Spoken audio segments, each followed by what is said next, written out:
Welcome to Listening to Lancaster. My name is Jonathan Russell with Hourglass, and it is my pleasure to be here today with Stacie Reidenbaugh of 10,000 Friends of Pennsylvania. Thanks for being with us, Stacie. Thank you, Jonathan. It's my pleasure to be here. Excellent. And before we get into our conversation, I want to thank our sponsor, Michael's Motor Cars, for sponsoring the whole Listening to Lancaster series. Thanks to them, they're a new sponsor, and we're very happy to have them on board. So thank you. So Stacie, why don't I start off with a pretty basic question for you, but one that I think our viewers will be really interested in, and that is, can you explain a little bit about what 10,000 Friends of Pennsylvania is and how you operate? I would love to. 10,000 Friends is a nonpartisan statewide policy and advocacy organization. We focus on land use and transportation and community development. And we do that through the lens of smart growth and resilience. So we're looking at responsible growth. We're looking at those 10 principles of smart growth that I'm sure many of your listeners are very familiar with. Right. But how do we impact healthy, walkable, and vibrant cities across the state of Pennsylvania? Excellent. So you are a statewide organization. And so that means that you've got focus all over the Commonwealth. How does that focus translate to work in Lancaster County or a locality? It does in a couple of different ways. I mean, there is very directly, we work directly with a municipality or even a neighborhood with our Healthy Communities Initiative. We're actually working in a neighborhood improvement district in Newcastle, which is in the western part of Pennsylvania. We also provide technical assistance to local governments or even regional governments, and in some instances, state governments. So when that's really the direct influence, but indirectly, we work with education and of course, advocacy.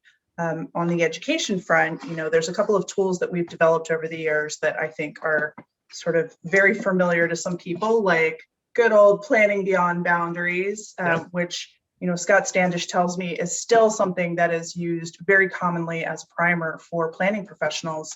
And then also things, research and resources and toolkits like Back to Prosperity, which is the Brookings report. We would love to do an update on both of those at some point. But I think we want to, let the world progress a little bit more first, because there's so much uncertainty right now. It's difficult. And then, finally, making policy recommendations, I think, is probably one of the most widespread ways that we can impact land use.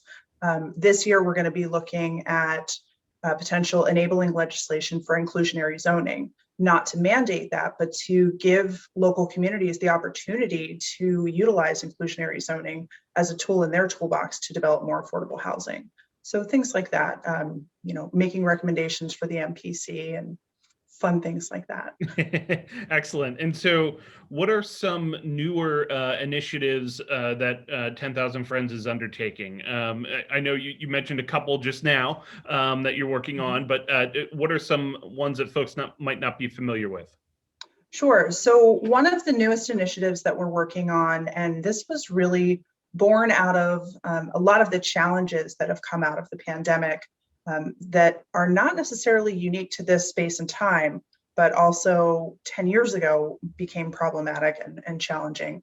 So we are working to relaunch a Transportation for Pennsylvania initiative, which had a very short lifespan about 10 years ago, maybe a couple of months, maybe a year, in the recession, which, not the greatest time to start something new. But we're recognizing that with all of the changes that are occurring within transportation right now, and especially the impact on how funding for transportation is utilized and distributed throughout Pennsylvania, there's an opportunity to bring people together to really start to influence how those decisions are made on the ground in our communities, but also at a state level. So we're working on that. We are also working to relaunched the Policy Council, which had been a fixture within 10,000 Friends, as a great opportunity to convene people with expertise in local communities, but also in specific subject areas like transportation and affordable housing and community development and clean water and the environment and all of those things and places that we care about. Also economic development, and even, a couple of mayors. So bringing folks like that together to have very high level policy discussions and to make recommendations on important policy initiatives, I think is a great opportunity. And especially, utilizing new technology, we have the opportunity to bring more people together than perhaps we would have in the past. So we're finding that to be a big priority. And then lastly, it's, the Commonwealth Awards, which is not a new initiative, but we're really taking a new approach to it. We did end up merging the 2020 and 2021 Commonwealth Awards because we felt it was just, out of respect for our nominees, it gave them a bigger platform for more recognition, but also so that we could really welcome new projects. And so many projects were delayed over the last year, that there were things that were in progress that are going to be amazing transformative changes for not only cities and downtowns, but also in some of the transportation sectors and open spaces and parks. The big change that we're looking at there is really taking a focus on inclusivity and equity. So you could be developing the most amazing apartment building in downtown Philadelphia with every possible amenity that you can imagine. But if that's not welcoming and open to every individual within that neighborhood, it's not something that we're interested in. So we want to promote equitable public spaces and really access for everyone to these spaces. And also making sure that we are being mindful of climate change and adaptability to the environment. So 2 big changes in that program. Excellent. And so when are the Commonwealth Awards going to be? So we don't have our very specific date, but they will be in fall 2021. Okay, gotcha. We are being very careful that we don't want to be on top of anyone else's events. And 2021 is going to be a very busy fall for events, and so many things were rescheduled. So we expect to announce that within the next 2 weeks. Excellent. Yeah, tell me about it. I've been trying to plan a wedding Oh my this gosh. whole time, and so we are on try number 3 for the spring of 22. So we'll see. It should be fun. Fingers crossed. That's right. But events, it's a tough environment. We had folks from the chamber and from the United Way on the Listening to Lancaster to talk about events, and it's just a really it's an interesting, very complex world to be in, of trying to plan events. And so, really Hourglass, we've been lucky to be able to do a lot of this stuff virtually and expand our audience and reach different folks. So yeah, it's good luck with everything you're working on there. I didn't mean to put you on the spot about a date, but oh no, not at all. Not at all. And we have actually decided, initially we were hopeful that we would be able to have something in person. But with so many people with children, and children not having the vaccine available until potentially even next year, we want to be really thoughtful and mindful of that. I mean, even especially my own children. So we are actually going to have a virtual event.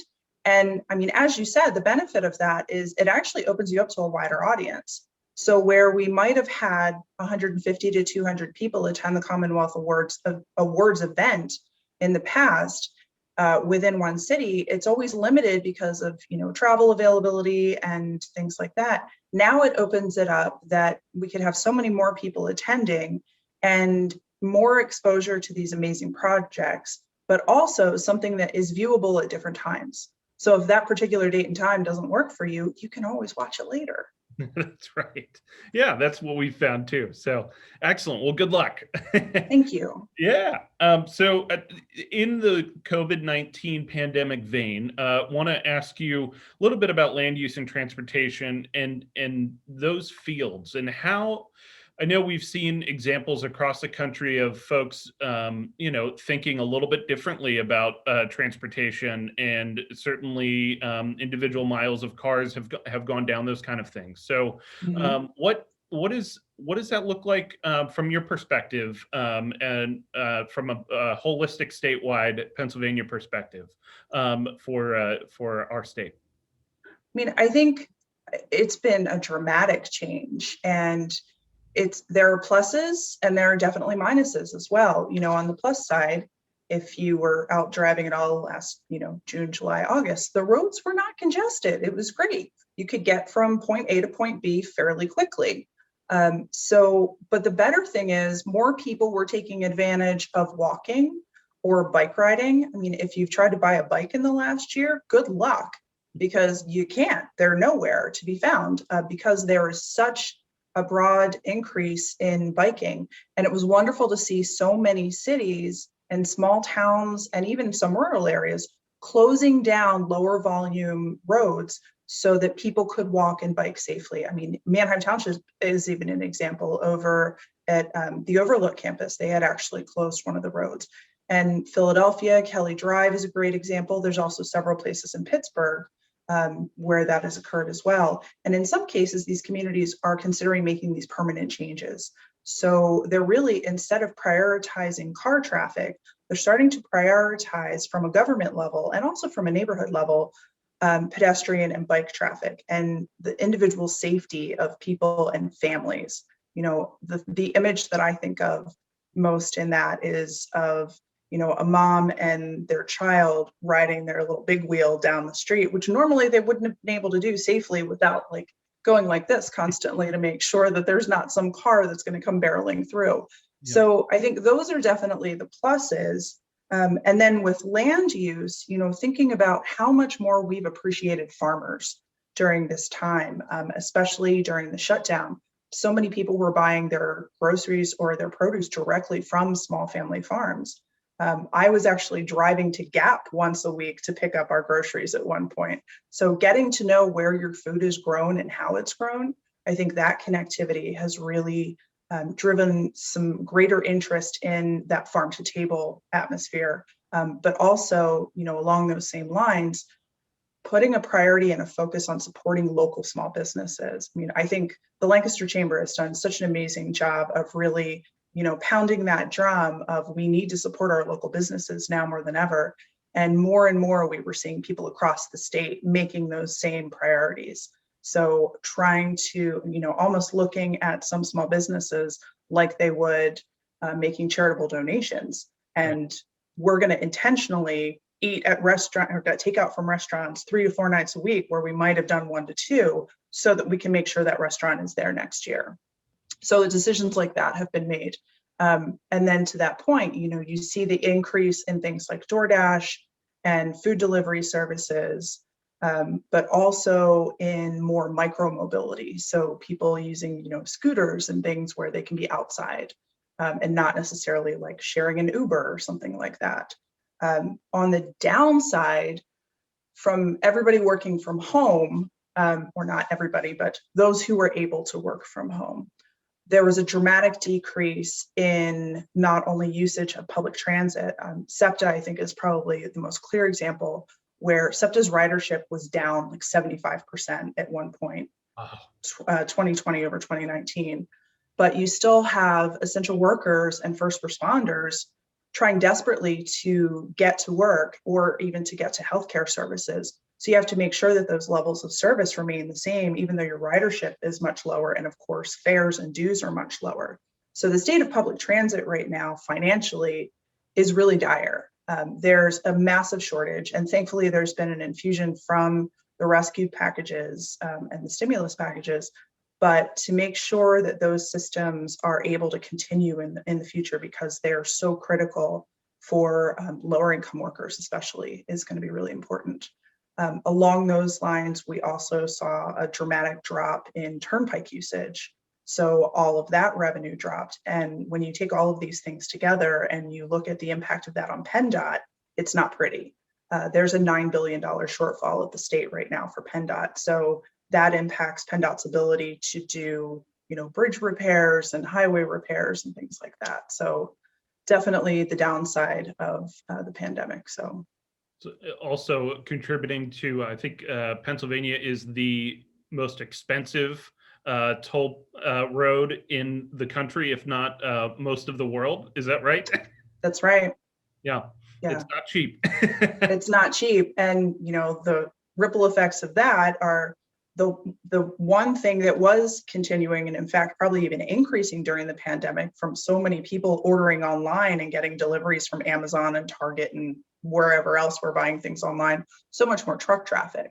Yeah. So while the trucks are then taking on the burden of all of those turnpike fees, of course, you're going to see higher prices because they're paying more, then we're paying more. One of the questions I have been looking forward to asking you, and looking through your materials on your website, which Hourglass is guilty of this as well. We have a lot of stuff on there. So and I looked through and I saw about local government cooperation on there. And so one of the things about the pandemic, there was a report that came out last year. And I am going to not remember exactly who it was that did the report, but there was a report that came out about the financial health of municipalities. I think it was Pennsylvania Economy League, financial health of municipalities throughout the Commonwealth. And they really have been hit hard in some ways. And in some ways they've been okay. But one of the things that, you look at if you're a municipality is shared services and how to cut down on costs that way. So what sort of, other than the obvious financial incentives, what other incentives do you think are out there for municipalities to work together and cooperate regionally or in just one or two off? That's a great question. And it's something that, you're probably familiar that we participate in Public Policy Day with Leadership Lancaster every year. And it's a question that comes up every single year. Why don't we have more municipalities working together? I wish I had a crystal ball to be able to answer that question, because I would love to see more of that. Where obviously the financial benefits are definitely at the very top of the list, and secondary is probably a bit further, much further down. But if you can imagine, the Commonwealth structure of our local government is very administration heavy. And because of that, you have in some instances these very small areas that are being managed, every single one of them. And actually, I'm going to take a step over to Western Pennsylvania, because I have a really great example of this. Right above the confluence of the Ohio River and the Beaver River, there are a couple of communities within Beaver County. Within, I think, a 10-mile stretch, there are something like 12 municipalities, if not more than that. In some cases, there are 400 people in each municipality. The next one might have 800. The next one might have 1,000. But you have these very small municipalities who all have their own zoning laws. They all have their own ordinances. They have their own mayor or code officials or administrators of some sort. So if you are trying to build or develop or even sell something within that region, you have to work through all of these different governments and potentially have a permit from every single one of them, which is crazy. So it's not conducive to streamlining business. It's not conducive to the people who probably live in one place and work in the other. So the quality of roads is going to be different. And, in some cases with these smaller municipalities, they simply just don't have enough revenue to be able to maintain the infrastructure that they have. And I think that is probably the number one reason of building the case for why more municipalities should work together. Because if they can, pool their resources and collaborate on things that, I think Terry Kaufman used to use a great example of, like, somebody would have salt when somebody else wouldn't in the winter. If you can share those things, it's better for everybody, because again, you have people traveling from one municipality to another. So thinking about the greater good and the people that actually live in these municipalities are probably one of the greatest reasons why we should do these things. Excellent. Yeah, that's it. I mean, there's a lot of benefits, and it seems like there are fewer and fewer drawbacks as the world gets more interconnected, and it's easy to share information and those types of things. So, I'll leave you with one final thought. Is there anything else you want to leave us with? Anything you'd like to plug before we head on out? Two quick things. One, I just want to mention our Healthy Communities initiative that I think provides a really great toolkit for communities to manage growth responsibly, but also to, if there are areas of disinvestment, try to bring them back. So that is something we provide technical assistance in. And then the last thing to leave everyone with, we are accepting nominations for great public places and spaces and projects and plans and initiatives for the 2020-2021 Commonwealth Awards. And you can go to our website, which is 10,000friends.org, to submit your nomination. It takes about 5 minutes and it doesn't cost a thing. All right. Well, Stacie, thanks so much for being with us today. It's been a pleasure talking to you. It's been a joy. Thanks so much, Jonathan. Excellent. Thank you. And take care, everyone.